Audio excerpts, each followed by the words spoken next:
Hello friends, ಎಲ್ಲರೂ ಹೇಗಿದ್ದೀರಾ? ನಾನು ತುಂಬಾ ಚೆನ್ನಾಗಿದ್ದೇನೆ. ನೀವು ಕೂಡ ತುಂಬಾ ಚೆನ್ನಾಗಿದ್ದೀರಿ ಅಂತ ಅಂದ್ಕೊಂಡಿದ್ದೇನೆ. ಹಾಗೆಯೇ ಇವತ್ತಿನ ದಿನ ನಾನು ಒಂದು ಸೂಪರಾದ ಇನ್ಸ್ಟಂಟ್ ಮಸಾಲ ದೋಸೆ ರೆಸಿಪಿಯೊಂದಿಗೆ ಬಂದಿದ್ದೇನೆ. ತುಂಬಾ ರುಚಿಯಾಗಿರ್ತದೆ. ಇನ್ಸ್ಟಂಟಾಗಿ ಮಸಾಲೆ ದೋಸೆ ಮಾಡಬೇಕು ಅಂದರೆ ಮಾಡ್ಬೋದು. ಹೇಗೆ ಮಾಡೋದು ನೋಡುವ. ಇಲ್ಲಿ ನಾನು 2 ಕಪ್ಪಷ್ಟು ಅಕ್ಕಿಯನ್ನು ತಗೊಂಡಿದ್ದೇನೆ. ದೋಸೆ ಅಕ್ಕಿ ಆದರೂ ಆಗ್ಬೋದು ಅಥವಾ ಅನ್ನದ ಅಕ್ಕಿ ಆದರೂ ಆಗ್ಬೋದು. ನಾನಿಲ್ಲಿ ಸೋನಾ ಮಸೂರಿ 2 ಕಪ್ಪನ್ನು ತಗೊಂಡಿದ್ದೇನೆ. ಹಾಗೆ 3/4 ಕಪ್ಪಷ್ಟು ಉದ್ದಿನ ಬೇಳೆ, ಇಡೀ ಉದ್ದಿನ ಬೇಳೆಯನ್ನು ತಗೊಂಡಿದ್ದೇನೆ ನಾನು. ಉದ್ದಿನ ಕಾಳು ಅಂತ ಹೇಳೋದು. ಒಂದು ಅರ್ಧದಿಂದ 3/4 ಚಮಚದಷ್ಟು ಮೆಂತೆ. ಇವಿಷ್ಟನ್ನು ನೆನೆಸಲಿಕ್ಕೆಲ್ಲ ಇನ್ಸ್ಟಂಟಾಗಿ ಮಾಡುವಂಥದ್ದು. ಚೆನ್ನಾಗಿ 2ರಿಂದ 3 ಬಾರಿ ನೀರು ಹಾಕಿ ಚೆನ್ನಾಗಿ ತೊಳ್ಕೊಳ್ಬೇಕು ಮೊದಲಿಗೆ. ಇದು ತೊಳ್ಕೊಂಡಾದ ನಂತರ ನೆಕ್ಸ್ಟ್ ನಾವು ತುಂಬ ಹೊತ್ತು ನೆನೆಸಲಿಕ್ಕೆ ಏನಿಲ್ಲ, ಇನ್ಸ್ಟಂಟಾಗಿ ಇದನ್ನು ಗ್ರೈಂಡ್ ಮಾಡುವಂಥದ್ದು. ಗ್ರೈಂಡ್ ಮಾಡುವಾಗ ನಾವು 1 ಕಪ್ಪು ಮೊಸರನ್ನು ಬಳಸಬೇಕು. ಹಾಗೆ ಐಸ್ ಕ್ಯೂಬನ್ನು ಹಾಕಿ ಗ್ರೈಂಡ್ ಮಾಡಬೇಕು. ಜೊತೆಗೆ ಅರ್ಧ ಕಪ್ಪಷ್ಟು ಅವಲಕ್ಕಿನ ಹಾಕ್ಕೊಳ್ಬೇಕು. 1 ಚಮಚ ಸಕ್ಕರೆ ಹಾಕ್ಕೊಳ್ಬೇಕು. ಸಕ್ಕರೆ ಹಾಕ್ಕೊಂಡಿದ್ರೆ ದೋಸೆ ಕಲರ್ ಚೆನ್ನಾಗಿ ಬರ್ತದೆ, ಅದಕ್ಕೋಸ್ಕರ ಅಷ್ಟೇ. ಹಾಗೆಯೇ ಗ್ರೈಂಡ್ ಮಾಡುವಾಗ ಐಸ್ ಕ್ಯೂಬ್ ಹಾಕೋದ್ರಿಂದ ನಿಮಗೆ ಬಿಸಿ ಆಗೋದಿಲ್ಲ ಮಿಕ್ಸಿ, ಅದಕ್ಕೋಸ್ಕರ. ರುಚಿಗೆ ಎಷ್ಟು ಬೇಕು ಉಪ್ಪು ಅಷ್ಟನ್ನು ಹಾಕಿ ಗ್ರೈಂಡ್ ಮಾಡ್ಕೊಳ್ಳೋದು. ನೋಡಿ, ಇಲ್ಲಿ ನಾನು 1 ಕಪ್ಪಷ್ಟು ಹುಳಿ ಮೊಸರನ್ನು ತಗೊಂಡಿದ್ದೇನೆ. ಹುಳಿ ಮೊಸರೇ ತಗೊಳ್ಬೇಕು, ಯಾಕೆಂದರೆ ನಾವು ಇನ್ಸ್ಟಂಟಾಗಿ ಮಾಡೋದಲ್ವಾ, ಅದನ್ನು ತುಂಬ ಹೊತ್ತು 4 ಅವರ್ ನೆನೆಸಿ ಎಲ್ಲ ಮಾಡೋದಿಲ್ಲ, ಅದಕ್ಕೋಸ್ಕರ. ಈಗ 2 ಸಲ ನಾನು ರುಬ್ಬಬೇಕಾಯಿತು, ಸ್ವಲ್ಪ ಜಾಸ್ತಿ ಅಕ್ಕಿ ಇದ್ದದ್ರಿಂದ. ನೋಡಿ, ಇದನ್ನು ಈಗ ಹಿಟ್ಟನ್ನು ಪಾತ್ರೆಗೆ ಹಾಕೊಳ್ಳುವ. ಹಿಟ್ಟಿಗೆ ನೀರು ಬೇಕಾದರೆ ಕನ್ಸಿಸ್ಟೆನ್ಸಿ ನೋಡಿಕೊಂಡು ಹಾಕ್ಕೊಂಡ್ರೆ ಆಯಿತು. ಈಗ ಇದನ್ನೆಲ್ಲ ಚೆನ್ನಾಗಿ ಮಿಕ್ಸ್ ಮಾಡಿ ಒಂದು 10 ನಿಮಿಷ ಹಾಗೆ ರೆಸ್ಟಿಗೆ ಇಡೋದು. ಅಂದರೆ ರೆಸ್ಟಿಗೆ ಇಡಬೇಕು ಅಂತೇನಿಲ್ಲ, ನಮಗೆ ಚಟ್ನಿ ಎಲ್ಲ ಮಾಡಿ ಆಗಬೇಕಲ್ಲ, ಅಷ್ಟು ಹೊತ್ತು ನಾವು ಅದನ್ನು ಹಾಗೇ ಇಟ್ಟರೆ ಆಯಿತು. ಹಿಟ್ಟನ್ನು ಒಂದು ತಟ್ಟೆ ಮುಚ್ಚಿ ಇಟ್ಟರೆ ಆಯಿತು ರೆಸ್ಟಿಗೆ. ನೆಕ್ಸ್ಟ್ ನಾವು ಒಂದು ಕೆಂಪು ಚಟ್ನಿ, ಮಸಾಲೆ ದೋಸೆಗೆ ಮಾಡುವ ಕೆಂಪು ಚಟ್ನಿಯನ್ನು ಹೇಗೆ ಮಾಡೋದು ಅಂತ ತೋರಿಸ್ತೇನೆ. ಕೆಂಪು ಚಟ್ನಿ ಮಾಡಲಿಕ್ಕೆ ಮೊದಲಿಗೆ ಬಾಣಲೆಗೆ ಒಂದು ಸ್ವಲ್ಪ ಎಣ್ಣೆನ ಹಾಕ್ಕೊಳ್ಬೇಕು. 1ರಿಂದ 2 ಚಮಚದಷ್ಟು ಎಣ್ಣೆ ಹಾಕಿ ನೆಕ್ಸ್ಟು 1 ಈರುಳ್ಳಿಯನ್ನು ನಾನು ಸಣ್ಣಗೆ ಕತ್ತರಿಸಿ ಇಟ್ಕೊಂಡಿದ್ದೇನೆ. ಇದನ್ನು ಸೇರಿಸ್ಕೊಳ್ಳೋದು. ಇದು ಹೋಟೆಲೆಲ್ಲ ಮಾಡ್ತೇವಲ್ಲ, ಸೇಮ್ ಟೇಸ್ಟ್ ಹಾಗೇ ಬರ್ತದೆ. ಮಸಾಲೆ ದೋಸೆಗೆ ಮೇಲಿಂದ ಹಚ್ಚಿರ್ತಾರಲ್ಲ, ಅದಕ್ಕೆ ಖಾರಕ್ಕೆ ಅಥವಾ ಕಲರಿಗೆ ಅಂತ ಹೇಳ್ಬೋದು 3 ಮೆಣಸನ್ನು ಹಾಕ್ಕೊಂಡಿದ್ದೇನೆ, ತುಂಡು ಮಾಡಿ ಹಾಕ್ಕೊಂಡೆ. ಇಲ್ಲಿ ಈರುಳ್ಳಿ ಅದು ಹಸಿ ವಾಸನೆ ಎಲ್ಲ ಹೋಗಬೇಕು. 2ರಿಂದ 3 ನಿಮಿಷ ಈರುಳ್ಳಿಯನ್ನು ಫ್ರೈ ಮಾಡಬೇಕು.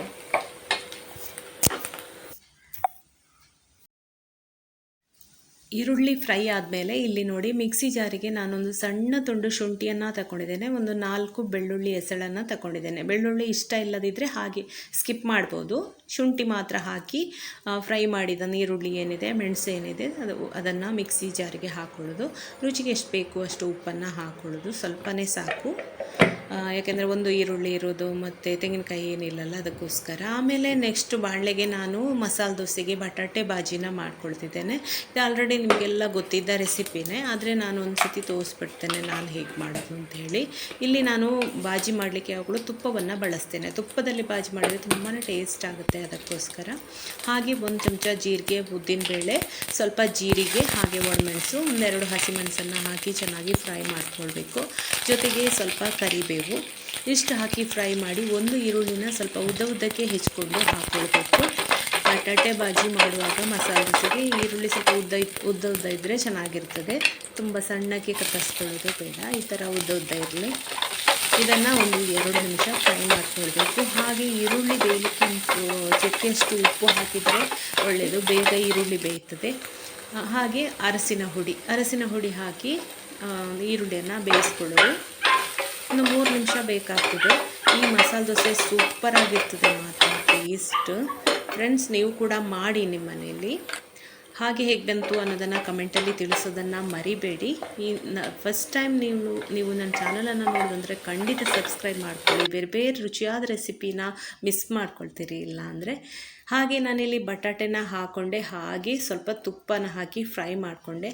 ಇಲ್ಲಿ ನಿಮಗೆ ಚೆನ್ನಾಗಿ ಇನ್ನೂ ಕೂಡ ಸ್ಮ್ಯಾಶ್ ಆಗಬೇಕು ಬಟಾಟೆ ಅಂತಿದ್ದರೆ ಸ್ವಲ್ಪ ನೀರನ್ನು ಹಾಕ್ಕೊಳ್ಬೋದು, ಇಲ್ಲಾಂದರೆ ಹಾಗೆ ತುಪ್ಪದಲ್ಲೇ ಫ್ರೈ ಮಾಡ್ಕೊಳ್ಬೋದು, ಚೆನ್ನಾಗಿರ್ತದೆ ಟೇಸ್ಟ್. ಹಾಗೆ ಬಟಾಟೆಗೆ ಎಷ್ಟು ಉಪ್ಪು ಬೇಕು ರುಚಿಗೆ ಅಷ್ಟನ್ನು ಹಾಕ್ಕೊಂಡು ಒಂದು 2 ನಿಮಿಷ ಸಣ್ಣ ಉರಿಯಲ್ಲಿ ಸ್ವಲ್ಪ ಬೇಯಿಸ್ಕೊಳ್ಳೋದು. ಈಗ ನಮ್ಮ ರುಚಿಯಾದ ಬಟಾಟೆ ಬಾಜಿ ರೆಡಿ ಆಯಿತು ನೋಡಿ. ಜೊತೆಗೆ ಇಲ್ಲಿ ನೋಡಿ ನಾನು ಮಸಾಲೆ ದೋಸೆಗೆ ಹಚ್ಚಲಿಕ್ಕೆ ಕೆಂಪು ಚಟ್ನಿನ ಗ್ರೈಂಡ್ ಮಾಡಿಕೊಂಡೆ. ತಣ್ಣಗಾಯ್ತದ, ಈ ಬಾಜಿ ಮಾಡಬೇಕಾದ್ರೆ ಇದು ತಣ್ಣಗಾಯಿತು. ಹಾಗೆ ಇದನ್ನು ಗ್ರೈಂಡ್ ಮಾಡಿ ಇಟ್ಕೊಂಡೆ. ಕೆಂಪು ಚಟ್ನಿ ರೆಡಿ ಆಯಿತು, ಜೊತೆಗೆ ಬಟಾಟೆ ಬಾಜಿ ಕೂಡ ರೆಡಿ ಆಯಿತು ನೋಡಿ. ಕೊನೆಯಲ್ಲಿ ಇದಕ್ಕೆ ಸ್ವಲ್ಪ ಕೊತ್ತಂಬರಿ ಸೊಪ್ಪು ಹಾಕಿದರೆ ನಮ್ಮ ರುಚಿಯಾದ ಬಟಾಟೆ ಬಾಜಿ ರೆಡಿ ಆಯಿತು. ಕೊತ್ತಂಬರಿ ಸೊಪ್ಪು ಹಾಕಿ ಮಿಕ್ಸ್ ಮಾಡಿಕೊಳ್ಳೋದು. ಕೊತ್ತಂಬರಿ ಸೊಪ್ಪು ಹಾಕಿದರೆ ಒಂದು ಸೂಪರಾದ ಫ್ಲೇವರ್, ಅದು ಕೊತ್ತಂಬರಿ ಸೊಪ್ಪು ತುಂಬ ರುಚಿಯಾಗಿರ್ತದೆ. ನೆಕ್ಸ್ಟ್ ನಾವು ದೋಸೆಯನ್ನು ಮಾಡಿಕೊಳ್ಳುವ. ಇನ್ಸ್ಟಂಟ್ ಆದ ಸೂಪರಾದ ಮಸಾಲೆ ದೋಸೆ ನೋಡಿ. ಹಿಟ್ಟು ರೆಡಿಯಾಗಿದೆ.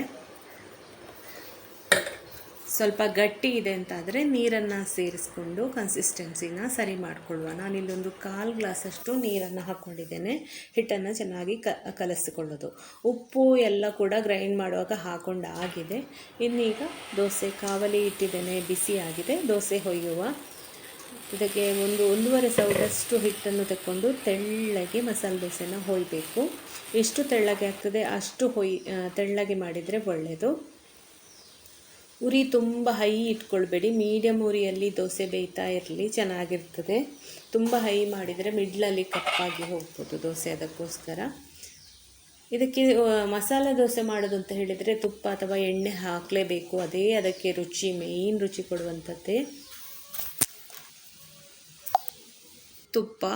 ತುಪ್ಪವನ್ನು ಒಂದು 2-3 ಚಮಚ ಹಾಕ್ಕೊಂಡಿದ್ದೇನೆ. ಆಮೇಲೆ ನಾನು ಮಾಡಿಕೊಂಡಂತಹ ಕೆಂಪು ಚಟ್ನಿ ಇದೆಯಲ್ಲ, ಮಸಾಲೆ ದೋಸೆಗೆ ಹಚ್ಚುವ ಕೆಂಪು ಚಟ್ನಿ, ಅದು ತುಂಬಾ ಘಮ ಘಮ ಅಂತೇಳಿ ಪರಿಮಳ ಬರ್ತದೆ. ಬೆಳ್ಳುಳ್ಳಿ, ಶುಂಠಿ, ಈರುಳ್ಳಿ ಎಲ್ಲ ಹಾಕಿದ್ದಲ್ವ, ಅದರ ಫ್ಲೇವರ್ ತುಂಬಾ ಚೆನ್ನಾಗಿರ್ತದೆ. ಇದನ್ನು ದೋಸೆಗೆಲ್ಲ ಹಚ್ಕೊಳ್ಳೋದು. ಹಾಗೆ ಸಣ್ಣ ಉರಿಯಲ್ಲಿ ಬೇಯಿಸ್ಕೊಳ್ಳುವ ನೋಡಿ. ಈಗ ಸೂಪರಾದ ಮಸಾಲೆ ದೋಸೆ, ಇನ್ಸ್ಟಂಟ್ ಮಸಾಲೆ ದೋಸೆ ರೆಡಿ ಆಯಿತು.